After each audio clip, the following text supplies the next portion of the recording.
کر لیا، رات کا وقت آ گیا۔ امام صاحب نے سوچا میں کسی کے گھر جا کر اس کو مہمان نوازی کے لیے کیوں ریکویسٹ کروں، بہتر ہے کہ میں مسجد میں سو جاؤں گا اور صبح کی نماز پڑھ کے پھر سفر شروع کر دوں گا۔ تو امام صاحب ایک مسجد میں آ گئے۔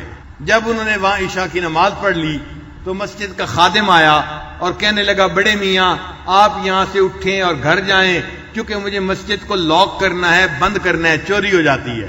امام صاحب مسجد کے ہال سے نکل کے باہر سین میں آ کے بیٹھ گئے۔ اس نے دیکھ لیا کہ یہ بوڑھا اندر سے اٹھ کے باہر آ گیا ہے، اس کا جانے کا ارادہ نہیں لگتا۔ اب اس کے آواز کے اندر سختی آ گئی۔ اس نے کہا کہ بڑے میاں میں نے آپ کو کہا نہیں ہے، آپ میری بات سمجھ کیوں نہیں رہے؟ آپ مسجد کو خالی کریں، مجھے تالا لگانا ہے، مجھے جانا ہے، مجھے گھر جانا ہے، مجھے بھی سونا ہے۔ اتنی دیر ہو گئی، آپ جا کیوں نہیں رہے؟ امام صاحب جو ہیں حیران ہوئے کہ یا اللہ یہ تیرا کیسا بندہ ہے، مجھے تیرے گھر میں رات گزارنے کا موقع ہی نہیں دے رہا۔ سوچنے لگے شاید مجھ سے کوئی غلطی سرزد ہو گئی جس کی وجہ سے اللہ کا یہ بندہ میرے ساتھ ناراض ہو رہا ہے، مجھے ڈانٹ ڈپٹ کر رہا ہے اور مجھے مسجد سے نکالنے کے لیے تیار ہے۔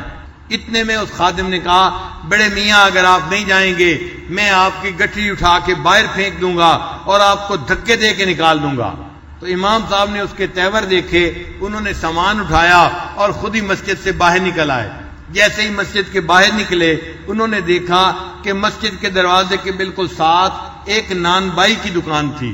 ایک نوجوان تھا جو روٹی پکاتا تھا، جیسے افغانی روٹی لوگ خریدتے ہیں نا، حرم میں مکہ مکرمہ مدینہ منورہ میں تنور لگے ہوئے ہوتے ہیں، لوگ روٹیاں پکا رہے ہوتے ہیں اور حاجی لوگ وہاں سے روٹی خرید کے لاتے ہیں، وہ بھی اسی طرح کا جو ہے وہ روٹی کا تنور تھا۔ امام صاحب نے سوچا کہ سردی کی رات ہے، بہتر ہے کہ میں تنور کے پاس بیٹھ کے گزار لیتا ہوں، پھر فجر کی نماز پڑھ کے میں چلا جاؤں گا۔ امام صاحب نے اس نان بائی سے اجازت لی، وہ بڑا خوش ہوا، بڑے میاں آئیں آپ بھی یہاں بیٹھ جائیں، مجھے بھی کمپنی مل جائے گی اور میں اکیلا ہوں کام کرنے والا، تو آپ آ کے یہاں وقت گزار لیں۔ امام صاحب اس کے قریب جا کر بیٹھ گئے اور اس کو دیکھنے لگ گئے۔ امام صاحب نے دیکھا کہ وہ نوجوان جب بھی روٹی کا آٹے کا پیڑا بناتا تو استغفر اللہ کہتا، پھر اس کی روٹی بناتا استغفر اللہ کہتا، پھر روٹی کو تنور میں لگاتا استغفر اللہ کہتا، پھر جب روٹی پکی ہوئی باہر نکالتا استغفر اللہ کہتا، ہر بات پہ وہ استغفر اللہ پڑھتا رہا۔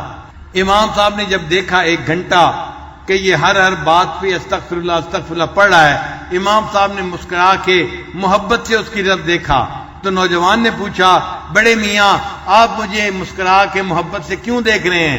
امام صاحب نے فرمایا اس لیے کہ آپ اتنا کثرت سے استغفار کر رہے ہیں۔ اس نے کہا میری 10 سال سے عادت ہے، میں روٹی پکاتے ہوئے ہر وقت استغفار میں مشغول رہتا ہوں اور میری زندگی میں استغفار کی بڑی کثرت ہے۔ امام صاحب نے پوچھا اچھا یہ بتاؤ اگر 10 سال سے استغفار کی کثرت کرتے ہو تم نے اپنی زندگی میں کیا خاص بات دیکھی؟ اس نے کہا کہ میں نے خاص بات یہ دیکھی جو بھی دعا مانگتا ہوں اللہ میری دعا کو ہمیشہ قبول فرما لیتے ہیں۔ اللہ نے استغفار کی برکت سے مجھے مستجاب الدعوات بنا دیا ہے۔ جب اس نے یہ کہا تو امام صاحب نے اس سے کہا اچھا واقعی 10 سال میں تیری ہر دعا قبول ہوئی ہے؟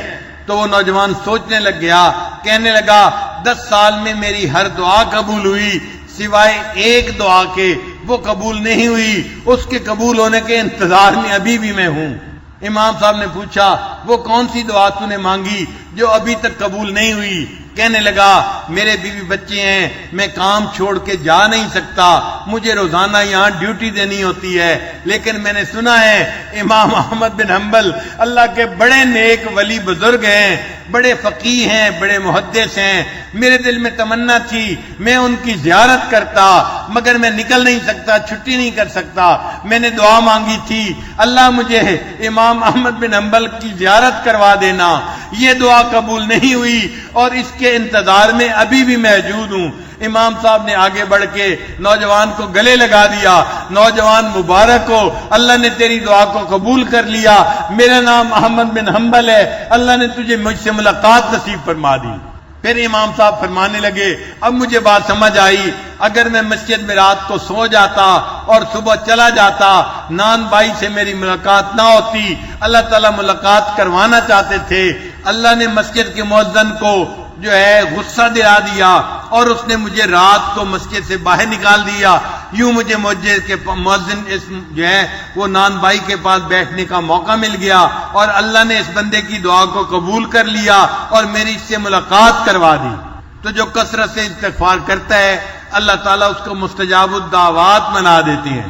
تو بھائی ہم کثرت سے استغفار کی عادت اپنائیں گے نا۔ حدیث مبارک میں ہے طوبیٰ لمن وجد فی صحیفتہ استغفارا کثیرا، اس کے لیے مبارک ہو قیامت کے دن جو بندہ اپنے نامہ اعمال میں کثرت سے استغفار کا عمل لکھا ہوا پائے گا۔